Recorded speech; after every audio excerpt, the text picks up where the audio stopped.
बेहतरीन क्लास। आगे बढ़ते हुए इस रिवीजन मैराथन में हम लोग पढ़ेंगे विभिन्न कवियों की ट्रिक और वे कवि कौन कौन से हैं, किस काल का कौन सा कवि है। आज ये पोर्शन समाप्त ही कर देते हैं, ये पोर्शन भी खत्म। गारंटी लेता हूं यहां से कम 5 नंबर, तो 4 नंबर, 3 नंबर, कितने नंबर मिल जाएं कुछ पता नहीं है। 2 से 3 नंबर में हमेशा 2-3 प्रश्न ऐसे पूछे जाते हैं कि विभिन्न कालों के कवियों के नाम पूछे जाते हैं। अगर आप कक्षा 10 में हो चाहे 12 में हो, दोनों लोगों के लिए क्लास अच्छी होगी, दोनों लोग इसको पढ़ सकते हैं। ठीक है, आदिकाल के कवि, सबसे पहले ट्रिक देखिए, बेहतरीन ट्रिक है, गारंटी लेता हूं मैं यहां से प्रश्न जरूर आएंगे। ठीक है, इसमें अष्टछाप के भी होंगे कवि, इसमें आपके सारे युगों के कवि हैं। ठीक है, तो ट्रिक है जग में चंद और नर रहाई, जग में चंद और नर रहाई, दल अमीर धर विद्या लहाई। अब कहेंगे कैसे, ये ट्रिक समझ में नहीं आई, मैं समझाता हूं। जग में चंद और नर रहाई, दल अमीर धर विद्या लहाई। जो ट्रिक अच्छी लग जाए तो जरा चैट बॉक्स में लिखिएगा, जग में चंद और नर रहाई, दल अमीर धर विद्या लहाई।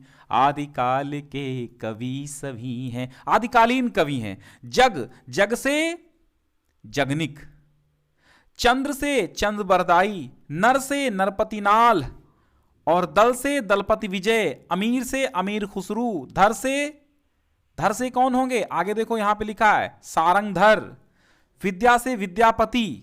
तो इतने कवि किस काल के हैं। अगर आपसे पूछे कि जगनिक किस काल के कवि हैं तो आदिकाल के, चंदबरदाई किस काल के हैं, आदिकाल के, नरपतिनाल किस काल के हैं, आदिकाल के। अधिकतर पूछता है आदिकालीन कवि हैं तो चंदबरदाई को बहुत पूछता है। दलपति विजय किस काल के कवि, आदिकाल के। अमीर खुसरू आदिकाल के। सारंगधर, देखो अमीर खुसरू से बहुत क्वेश्चन बना है। सारंगधर, सारंगधर भी आदिकाल के, और विद्यापति भी। विद्यापति, अमीर खुसरू और चंदबरदाई से बहुत क्वेश्चन बन चुके हैं। तो आदिकालीन कवियों की ट्रिक आपने समझ ली है। जग में चंद्र और नर रहाई, दल अमीर धर विद्या लहाई। डिस्क्रिप्शन में पहली लिंक है जहां से आपको क्रम से तमाम पीडीएफ तमाम रिवीजन क्लास की मिलती रहेंगी। ठीक है, तमाम पीडीएफ आप डाउनलोड कर सकते हैं। जब ये पीडीएफ डाउनलोड करेंगे तो उसके साथ साथ सभी पीडीएफ मिल जाएंगी खंडों में। ठीक है, आगे बढ़ते हुए ये आदिकालीन कवियों की ट्रिक अगर आपको समझ में आई है तो जरा एक बार शेयर करो। ये तो हो गया आदिकाल। अब आदिकाल कब से कब तक चला था आप सभी जानते हैं। कब से कब तक चला था तो 743 से लेकर के 1050 तक चला था।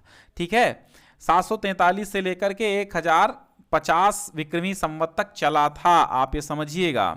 ठीक है, 743 ईस्वी से माना जाता है। चलो अब चलते हैं आदिकाल के बाद कहां चलते हैं। सॉरी यहां पर हमने आपको आदिकाल का समय बताया। आदिकाल का जरा ध्यान से सुनिए, थोड़ा सा मिस्टेक किया हमने। यहां पर 743 ईस्वी, ध्यान रखिए 743 ईस्वी से लेकर के 1343 ईस्वी तक। इसको अगर विक्रमी संवत में बदलना है तो +57 कर दीजिए। ठीक है, जगह 57 करेंगे तो कितना बैठेगा, ये हो जाएगा 800 संवत। ठीक है, 743 ईस्वी से लेकर के 1343 ईस्वी तक हमारा जो आचार्य रामचंद्र शुक्ल के अनुसार है वो क्या है, वो आपका आदिकाल की समय सीमा। तो 743 से 1343 याद रखिएगा। संवत बनाने के लिए 57 जोड़ने पड़ते हैं। तो आप जो है इसे इसी प्रकार समझिएगा। ठीक है, आगे बढ़ते हैं। आगे बढ़ते हैं और फिर लेते हैं हम भक्ति काल को। भक्ति का देखो, जो हम अभी करा भी चुके हैं, हम आपको क्या करा चुके हैं, हमने आपको काल निर्धारण बता भी दिया है, कब से कब तक क्या चला था। ठीक है, पहले ही बता दिया है इस सीरीज में। तो भक्ति काल के कवि, एक निर्गुण, भक्ति काल में निर्गुण भक्ति शाखा आती है, यानी जिसे आप ज्ञानाश्रयी शाखा कहते हैं। तो इसका है कदासुम मरैना, इसको याद रखिएगा, कदासुम मरैना। इसका मतलब है का से कबीर, दा से दादू, सु से सुंदरदास, माँ से मलूकदास, और फिर माँ से मलूकदास। फिर यहाँ पर एक और हैं सुम, सुम से सुंदरदास, मलूकदास और रैना। ठीक है, कदासुम मरैना। तो एक ही माँ साइलेंट है, तो रैदास और नानक, ठीक है, ऐसे याद करिएगा। तो निर्गुण भक्ति शाखा की ज्ञानाश्रयी से कदासुम मरैना, अधिकतर सवाल कबीर से पूछे जाते हैं। किससे? कबीर से। तो का से कबीरदास, दा से दादू दयाल, और सुम से सुंदर, और माँ से मलूक दास, ठीक है, माँ से मलूक दास, और रै से रैदास, और ना से नानक देव। कदासुम मरैना आपकी भक्ति काल की ज्ञानाश्रयी शाखा, भक्ति काल को आपका 1343 से लेकर के 1643 तक चला भक्ति काल, ठीक है। कब से? 1343 से चला, कब से कब तक? आपका 1643 तक, ईस्वी सन में बता रहे हैं हम, ये भक्ति काल चला। तो कदासुम मरैना, कबीर, दादू, सुंदरदास, मलूक दास, रैदास और नानक, ये क्या थे? निर्गुण भक्ति शाखा के यानी ज्ञानाश्रयी शाखा के यानी संत काव्य धारा के कवि थे। इसी को निर्गुण भक्ति शाखा कहते हैं, इसी को ज्ञानाश्रयी कहते हैं, इसी को संत काव्य धारा कहते हैं, और इसके मुख्य थे कबीरदास। प्रेमाश्रयी शाखा जिसमें आते हैं सूफी संप्रदाय, सूफी कवि, सूफी कवि कह सकते हैं, या प्रेमाश्रयी शाखा के कवि कह सकते हैं। इसमें है, इसकी ट्रिक क्या रहेगी? जाकुत मंझन उस मुल्ला के, जाकुत मंझन उस मुल्ला के, तो जा से क्या हो जाएगा? जा से आपका जायसी, ठीक है, कुत से कुतुबन, मन से मंझन, उससे उस्मान, और मुल्ला से मुल्ला दाऊद। तो जायसी, कुतुबन, मुल्ला दाऊद, जायसी, कुतुबन, मुल्ला मंझन, उस्मान, मुल्ला दाऊद, ये सब आपके सूफी कवि थे, ठीक है। फिर आता है सगुण भक्ति धारा। सगुण भक्ति धारा में रामाश्रयी, सगुण में देखो, निर्गुण में जो निर्गुण भक्ति धारा थी वही ज्ञानाश्रयी थी, वही संत काव्य धारा थी, है ना। तो रामाश्रयी सगुण में आता है, सगुण में रामाश्रयी, राम भक्ति धारा कह सकते हैं, रामाश्रयी कह सकते हैं। तो सगुण में रामाश्रयी भक्ति धारा के अग्र तुलसी नभ में प्राण हृदय, अग्र तुलसी नभ में प्राण हृदय, तो अग्र से अग्रदास, तुलसीदास, नाभादास, ठीक है, प्राण से प्राणचंद चौहान, और हृदय से हृदय राम। हृदय राम ने क्या लिखा? हनुमान नाटक लिखा था। हृदय राम ने क्या लिखा था? हनुमान नाटक लिखा था। तो अग्र तुलसी नभ में प्राण हृदय, ये सब रामाश्रयी काव्य धारा के कवि हैं, राम भक्ति शाखा से संबंधित हैं। चाहे राम भक्ति शाखा कह लो, चाहे रामाश्रयी शाखा कह लो, चाहे राम भक्ति धारा कह लो, चाहे सगुण भक्ति धारा कह लो, ठीक है। सगुण में भी दो लोग हुए हैं। सगुण में कौन कौन हुए थे? सगुण में राम भक्ति धारा और कृष्ण भक्ति धारा। मैं अभी इसका डायग्राम बना के समझा दूंगा, ठीक है। यानी आपका भक्ति काल, देखो भक्ति काल जब चलता है तो भक्ति काल हुआ ना, भक्ति काल में सगुण, निर्गुण, निर्गुण काल आता है, ठीक है, निर्गुण, निर्गुण और सगुण। निर्गुण में भी दो चलती हैं, एक संत काव्य धारा, और यानी इसी संत काव्य धारा, या फिर ज्ञानाश्रयी काव्य धारा, और इसमें दूसरी चलती है सूफी काव्य धारा, या फिर आप कह सकते हैं कि प्रेमाश्रयी काव्य धारा, ठीक है। और फिर इधर सगुण में इधर निर्गुण, सगुण में दो काव्य धाराएं, एक राम की चलती है, एक कृष्ण भक्ति धारा, ऐसे डायग्राम बनेगा। फिर आगे चलते हैं कृष्णाश्रयी, यानी कि कृष्ण भक्ति शाखा के कवि। तो इसमें आप क्या लिखेंगे? सुकुपकृछी गोचन, यानी हमने आपको बताया यही अष्टछाप के कवि हैं, अष्टछाप। और अष्टछाप से ऐसा हो नहीं सकता है कि क्वेश्चन आपके ना आए एग्जाम में। 16 फरवरी बिल्कुल तय है। सुकुपकृछी गोचन, सु से सूरदास, कु से कुंभनदास, परमानंद दास, कृष्णदास, छीत स्वामी, गोविंद दास, चतुर्भुज दास और नंददास। तो सूरदास, कुंभनदास, परमानंद दास, कृष्णदास, छीत स्वामी, गोविंद दास, चतुर्भुज दास और नंददास, ठीक है। तो ये सुकुपकृछी गोचन अगर आप लिखेंगे, ट्रिक याद करेंगे, अष्टछाप की 100% मोस्ट इंपॉर्टेंट है, आनी ही है एक प्रश्न यहां से। रीतिकाल के कवि कौन कौन है? रीतिकाल में रीतिबद्ध, रीतिमुक्त और रीतिसिद्ध तीनों कवि पूछे जाते हैं, और 100% एक क्वेश्चन यहां से बनता है। रीतिकाल के कवियों में सबसे पहले रीतिबद्ध कवि ढूंढते हैं। चिंता के मति भूषण पद्मा, चिंता के मति भूषण पद्मा, ठीक है, चिंता के मति भूषण पद्मा, मतलब ये जो ट्रिक है बहुत इंपॉर्टेंट है। चिंता से चिंतामणि, के केशवदास, मति से मतिराम, भूषण से भूषण और पद्मा से पद्माकर। चिंता के मति भूषण पद्मा, ये रीतिबद्ध हैं। क्या हैं? रीतिबद्ध हैं, ठीक है, ये रीतिबद्ध हैं। अब रीति मुक्त आता है, ठीक है, चिंता के मति भूषण पद्मा। अब देखिए रीतिमुक्त, रीतिमुक्त में केवल एक है, रीतिमुक्त में घनानंद बोधा आलम, ठीक है, और ठाकुर दुजदेव, घनानंद बोधा आलम ठाकुर दुजदेव ये रीति मुक्त के हैं। रीति सिद्ध में केवल एक आते हैं बिहारी। तो आपको समझ में आ गया होगा रीतिबद्ध रीति मुक्त रीति सिद्ध कवि कौन है। अब आता है भारतेंदु युगीन कवि, ठीक है। भारत में बदरी के प्रताप से कि बालक किशोर हुआ, ये बहुत अच्छी ट्रिक याद रखिएगा कि भारत में बदरी के प्रताप से बालक किशोर हुआ, तो भारत में मतलब भारतेंदु हरिश्चंद्र, बदरी मतलब बद्रीनाथ चौधरी प्रेमघन, ये भारतेंदु युग के कवि हैं। प्रताप से प्रताप नारायण मिश्र, बालक से बालकृष्ण भट्ट, किशोर से किशोरीलाल गोस्वामी, हुआ मतलब कोई मतलब नहीं, साइलेंट है, ठीक है। तो अब भारत में बदरी के प्रताप से बालक किशोर हुआ, भारत में बदरी के प्रताप से बालक किशोर हुआ, भारत से भारतेंदु हरिश्चंद्र, बद्रीनाथ चौधरी प्रेमघन, प्रताप नारायण मिश्र और बालकृष्ण भट्ट, किशोर से किशोरीलाल गोस्वामी, ठीक है। फिर आता है भारतेंदु युग के बाद द्विवेदी युग आता है। भारतेंदु युग 1868 ईस्वी से लेकर के 1900 ईस्वी तक चलता है, और फिर द्विवेदी युग 1900 से लेकर के 1922 तक चलता है।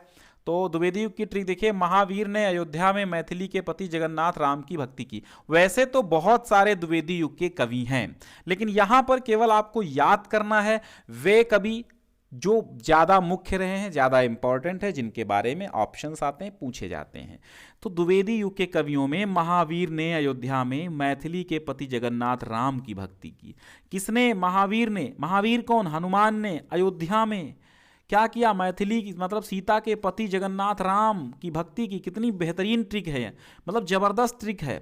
महावीर ने अयोध्या में मैथिली यानी सीता के पति जगन्नाथ राम की भक्ति की। तो क्या होगा? महावीर से महावीर प्रसाद द्विवेदी, अयोध्या से अयोध्या सिंह उपाध्याय हरिऔध, मैथिली से मैथिली शरण गुप्त, जगन्नाथ से जगन्नाथ दास रत्नाकर और राम से राम नरेश त्रिपाठी। फिर छायावाद के तो चार जानते हो आप, प्रणिपम, यही छायावाद के चार स्तंभ है। प्रसाद पंत, निराला, महादेवी वर्मा। प्रसाद को छायावाद का ब्रह्मा कहा जाता है, याद रखिएगा। छायावाद के ब्रह्मा प्रसाद कहे जाते हैं, ब्रह्मा। निराला शंकर कहे जाते हैं, निराला शिव यानी महेश कहे जाते हैं, ठीक है, महेश कहे जाते हैं। और पंत विष्णु कहे जाते हैं, ठीक है, क्योंकि ब्रह्मा सर्जक होते हैं, महेश संहारक होते हैं, और विष्णु जो होते हैं संचालनकर्ता होते हैं।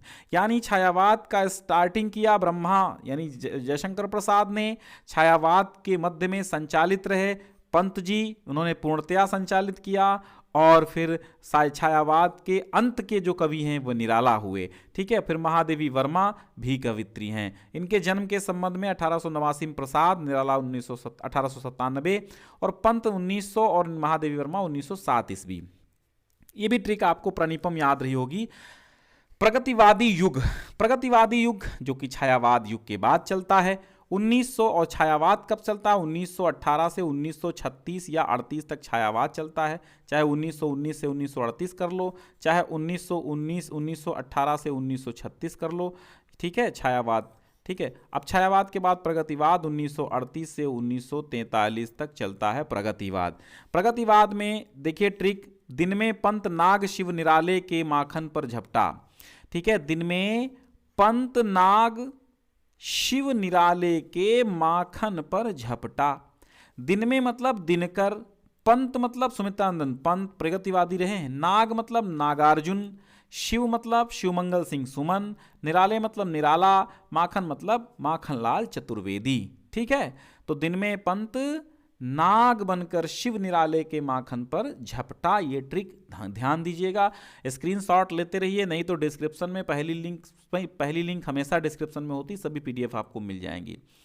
प्रयोगवादी कवि बहुत इंपॉर्टेंट हैं, ये चाहे प्रयोगवादी कवि कह लो, चाहे तार सप्तक के कवि कह लो, ठीक है। तार सप्तक के जो कवि हैं वही प्रयोगवादी कवि हैं। तार सप्तक आप जानते हैं 1943 में बहुत चर्चा कर चुके हैं हम इसकी, हर पेपर कराते समय चर्चा करते हैं। तो अमुभा प्रगिराने, आ से अज्ञे, मुँह से मुक्तिबोध, भा से भारत भूषण अग्रवाल, प्रा से प्रभाकर माचवे, गी से गिरिजा कुमार माथुर, रा से राम नरेश त्रिपाठी और ने से नेमिचंद जैन, ठीक है। रामविलास शर्मा है, राम नरेश त्रिपाठी नहीं, रामविलास शर्मा है। तो अमुभा प्रगिराने, अज्ञे, मुक्तिबोध, भारत भूषण अग्रवाल, प्रभाकर माचवे, गिरिजा कुमार माथुर, राम नरेश त्रिपाठी रामविलास शर्मा और नेमिचंद जैन, ये क्या है, प्रयोगवादी और तार सप्तक के कवि हैं। नई कविता या साठोत्तरी कविता के कवि हम किसे कहेंगे? तो प्रयोगवाद के बाद जो आए दूसरे सप्तक में संकलित रत्नस बसा, दूसरे सप्तक में रधनश शाह, ठीक है, रघुवीर सहाय, धर्मवीर भारती, नरेश मेहता, शमशेर बहादुर सिंह, शकुंतला माथुर और भवानी प्रसाद मिश्र, हरिनारायण व्यास जैसे तमाम कवि इसमें हैं। रत्नस बसा भी आप हो सकता है आपका, बाकी दूसरे सप्तक के कवि हैं ये। और इस तीसरे सप्तक के जितने दूसरे तीसरे के हुए नई कविता के कवि हुए। तो नई कविता आप जानते हैं 1960 के बाद चलती है साठोत्तरी कविता, और 1951 से लेकर के 1960 के बीच में जो चलती है वो होती है नई कविता, ठीक है। तो जग में राम बड़े शमशेर, कुंवर धर्म श्री लक्ष्मी ढेर, समझिए, जग में राम बड़े शमशेर, जग में राम बड़े शमशेर, कुंवर धर्म श्री लक्ष्मी ढेर। जग में मतलब जगदीश गुप्त, राम मतलब राम स्वरूप चतुर्वेदी, बड़े का मतलब होता है बड़े, बस कह सकते हैं ऐसे ही, साइलेंट है। शमशेर से शमशेर बहादुर सिंह, कुंवर से कुंवर नारायण, धर्म से धर्मवीर भारती, श्री से श्रीकांत वर्मा और लक्ष्मी से लक्ष्मीकांत वर्मा। तो आपका जो है ये पूरा का पूरा कवि, उनके युग, उनके ट्रिक, ये पोर्शन रहा। आगे की पोर्शन में हम आपको रचना और लेखकों की ओर ले चलेंगे। शेयर करते रहिए, देखिए भैया शेयर करते रहिए, हाँ, और बाकी कोई दिक्कत हो तो कमेंट करिएगा। हालांकि कमेंट बहुत कम पढ़ पाते हैं क्योंकि पढ़ाने में आपके जुटे रहते हैं, ठीक है। तो भैया हमारा यही इच्छा है कि आप लोग 95+ लाएं और आपसे बहुत कायदे से पढ़ते रहें। बस जितनी हम क्लासेस दे रहे हैं दनादन आप क्लासेस मत छोड़िएगा 16 फरवरी के दिन तक। 16 फरवरी सुबह आपका पेपर इंटर वालों का सुबह नहीं होता है, दोपहर में होता है। तो 16 फरवरी को दोपहर 12 बजे तक मैराथन रहेगी, परेशान न हो आप।